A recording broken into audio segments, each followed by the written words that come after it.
Story No. 1. The Reflection.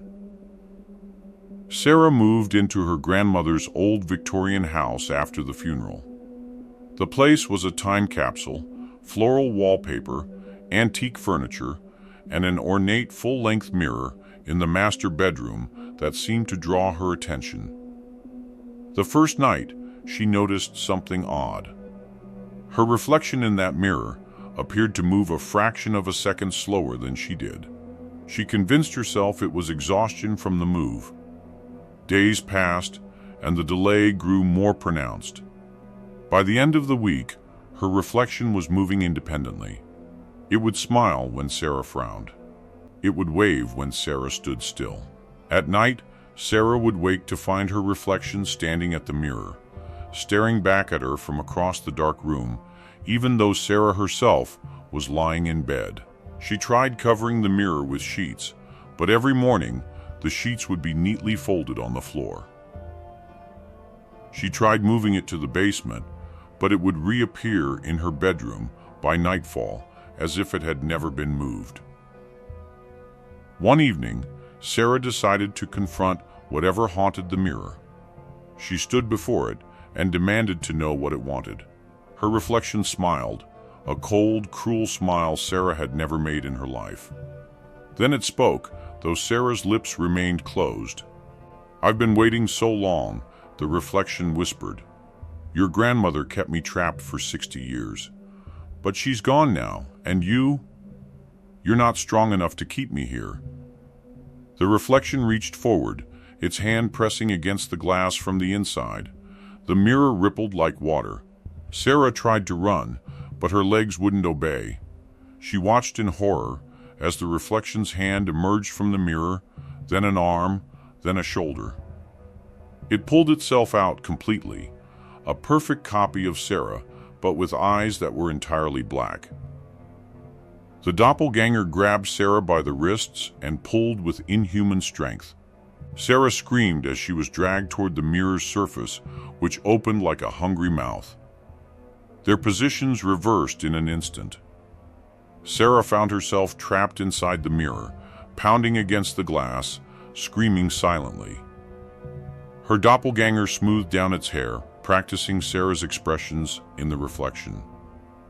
"Don't worry," it said, its voice now perfect. "I'll take good care of your life." From inside the mirror, Sarah watched helplessly as the thing wearing her face walked out of the room, turning off the light. In the darkness, Sarah could feel others around her in the mirror, dozens of trapped souls, all previous victims, all waiting for someone strong enough to defeat their captor. But no one ever came. Story No. 2. The Passenger. Jake was driving home from his night shift at the hospital when he saw the hitchhiker on Route 49. It was 3 a.m., pouring rain, and the figure stood illuminated in his headlights, a young woman in a white dress, thumb out, completely soaked. Against his better judgment, Jake pulled over. She climbed in without a word, dripping water onto his seat. He caught a glimpse of her face in the rearview mirror, pale, expressionless, eyes fixed straight ahead. "Where are you headed?" Jake asked. "Pinewood Cemetery," she replied in a flat monotone. Jake's blood went cold. That's a cemetery. Do you mean Pinewood Road?" "Pinewood Cemetery," she repeated. The drive was tense and silent, except for the rhythmic thump of windshield wipers. Jake kept glancing at the rearview mirror. Each time, the woman looked paler, her dress somehow drier but torn, with dark stains spreading across the fabric. When they passed the old bridge at Miller's Crossing, she suddenly spoke again. "This is where I died." "What?" Jake's hands tightened on the wheel. 17 years ago tonight. My boyfriend was driving. We were fighting. He wasn't watching the road. We went over the bridge. Her voice remained eerily calm. He survived. I didn't. Jake's heart pounded. He wanted to stop the car, to tell her to get out, but something kept his foot on the accelerator. In the mirror, her reflection was changing. Her hair was matted with blood now, her neck bent at an impossible angle. "Every year on this night, I try to get home," she continued. "But I never make it, because every driver realizes what I am, and they crash." "I'm not going to crash," Jake said, his voice shaking.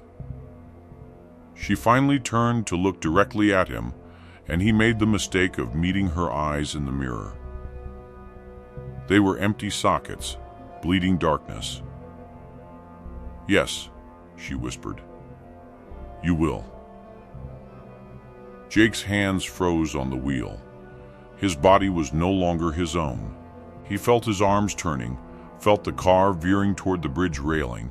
He tried to scream, to fight, but he was a passenger in his own body. The last thing Jake heard before the car plunged over the bridge was her voice, sad and resigned. "Now you'll understand. Now you'll spend forever trying to get home too." Story No. 3. The Baby Monitor. When Emma and David brought their newborn daughter home, they installed a state-of-the-art baby monitor with night vision and two-way audio. The first few nights were normal, typical newborn crying, feeding, sleeping. Then Emma started noticing something on the monitor's video feed. In the corner of the nursery, just barely visible in the green-tinted night vision, a shadow seemed to watch over the crib. She mentioned it to David, who dismissed it as pareidolia, the mind finding patterns where none exist. But the shadow grew more distinct each night. By the end of the week, Emma could make out a figure, tall, thin, standing motionless in the corner. It never appeared when they entered the room, only on the monitor. One night, Emma watched in horror as the figure moved. It glided slowly toward the crib, its movement jerky and wrong, like a stuttering video. Emma ran to the nursery, but when she burst through the door, the room was empty except for her sleeping baby. She started keeping the monitor on all night, watching obsessively. The figure appeared every night at 2:47 am exactly. It would stand over the crib for precisely 13 minutes, then retreat to its corner and vanish. David thought Emma was suffering from postpartum anxiety and arranged for her to see a therapist. But Emma knew what she saw. She set up her phone to record the monitor's screen. The footage was chilling. The figure was clearly visible, and in one frame where it looked directly at the camera, Emma could see its face, a woman with hollow eyes and an expression of infinite sadness. But the most disturbing part came at the end of the recording. The figure leaned down toward the baby and whispered something. Emma enhanced the audio. The voice was barely audible. Crackling with static, she was supposed to be mine. Emma researched the house's history and discovered that 15 years ago, a woman named Margaret Ashford had lived there. She was 8 months pregnant when her husband murdered her in the nursery, the same room where Emma's daughter now slept. The baby had died with her. Now, Emma watches the monitor every night, unable to sleep, unable to look away. Because 2 nights ago, something changed. The figure didn't retreat to the corner. It stayed by the crib until morning, and when Emma checked on her daughter, the baby was sleeping peacefully. But her room was ice cold, and there were fingerprints on the crib rail. Fingerprints too large to be Emma's. Fingerprints that weren't there before. Last night, Emma heard a lullaby coming through the monitor's speaker, a woman's voice, singing softly. David still doesn't believe her. But Emma knows the truth. Margaret isn't just watching anymore. She's waiting,